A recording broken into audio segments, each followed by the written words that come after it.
Welcome to this brief introduction of Pricing Insights by Strategic Blue.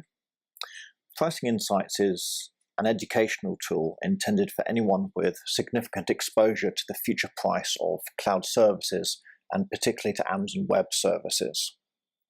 We look at the basics of cloud pricing, the way that the economics work, and do some fairly heavy lifting data science in terms of trying to simplify some of the complexity of cloud pricing and to distill it into something simpler that can be modeled and extrapolated forward and used as a benchmark for other prices in order to understand what is a rational price and what appears to be an outlier.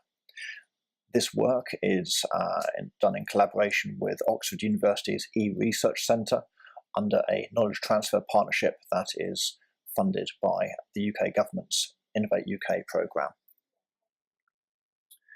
So let's start by looking at some of the cloud economics.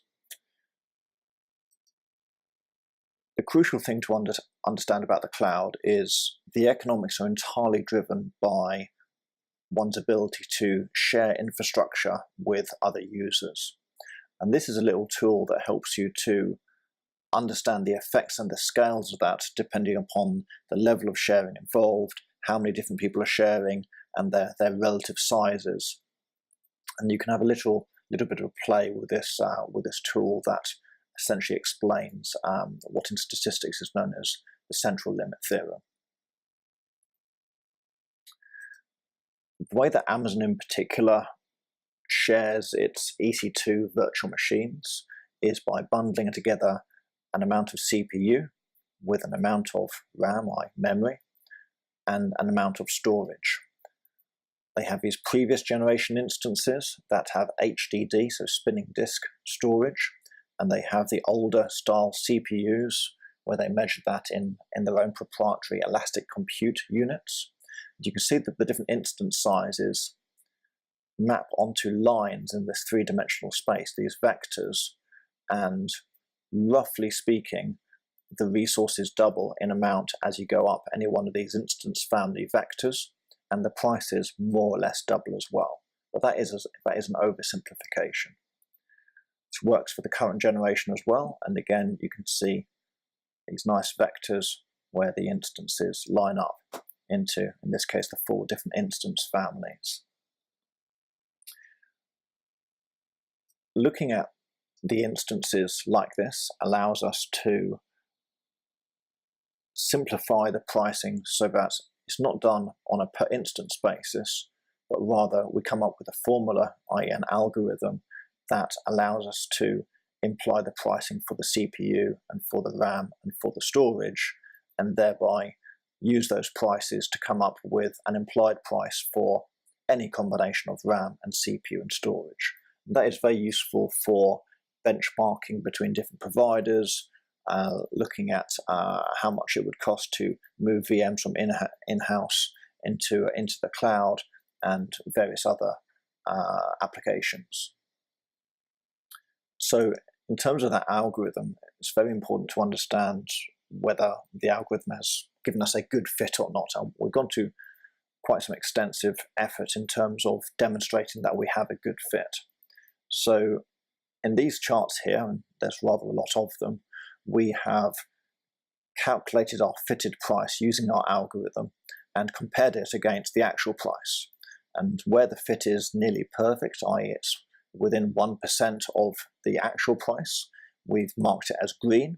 Where it is slightly out, so between 1 and 5% out, we have a few oranges, and the red dots are the outliers, where the error is more than 5%. And each and every one of those outliers we've investigated in detail, understood what has caused that outlying price, or at least a rationale behind it, and we have then provided idealized pricing so that it is only the outlying price that shows up as red in these diagrams, and everything else is brought in line and the appropriate adjustments are made. So in this case, these are the primary outliers. And when we've adjusted for it, you can see that there's actually only one outlier there. The other two are actually in line. So when we do this for the whole history of the previous generation on demand, so there's the whole history there, for all of these different regions, our model fits to within 3%. And it's not just for the on-demand pricing. When we look at the 1 year heavy partial upfront pricing, then we're accurate to under 5% as well. And similarly for the 3 year to within 4%. If we look at the current generation on-demand pricing, you can see that some fairly weird stuff went on with one of the families when they were introduced. But we're able to idealize those outlying prices, and once we've done that, the rest of the pricing, including those instance families once they became well behaved, gets us back to within 7%. For the current generation, the 1 year pricing is extremely well behaved without any adjustments, and that's accurate to within 1.7%. And for the 3 year pricing, we do have some anomalies, and after idealizing them, everything else fits to within 4.34%. So that means that we've got a lot of confidence in our model, and that means that it makes sense to then look at the outlying prices with respect to the model, because that shows how inconsistent they are, and there are insights that can be drawn from those.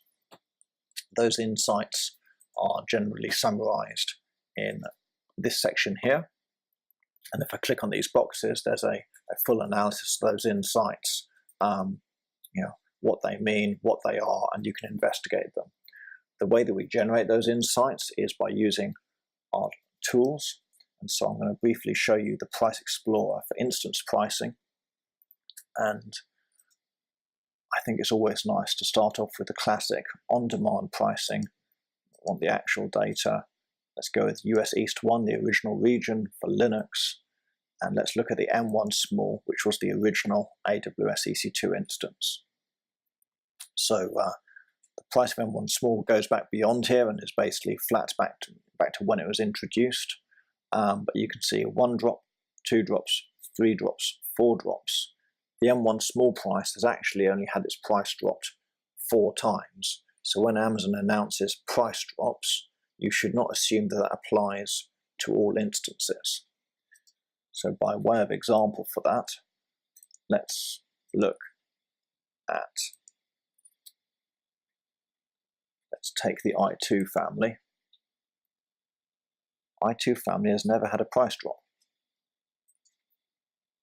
And there's the i2, 2 extra large, no price drop. In terms of the amount of data that we have available to us, this is a summary of all of the data that we've uploaded into this system. So where there is a bar, that means that the prices existed for those particular instance types, and we've managed to lay our hands on them. And we're pretty confident that this data set is either complete or very nearly complete. And we've then broken them into what we've classed as previous generation, what is classed as current generation, and then there's a load of uncategorized ones, which is our backlog of things to do. So thanks very much for listening. If you're interested in a subscription, then please inquire by raising a support ticket with us. Thanks very much.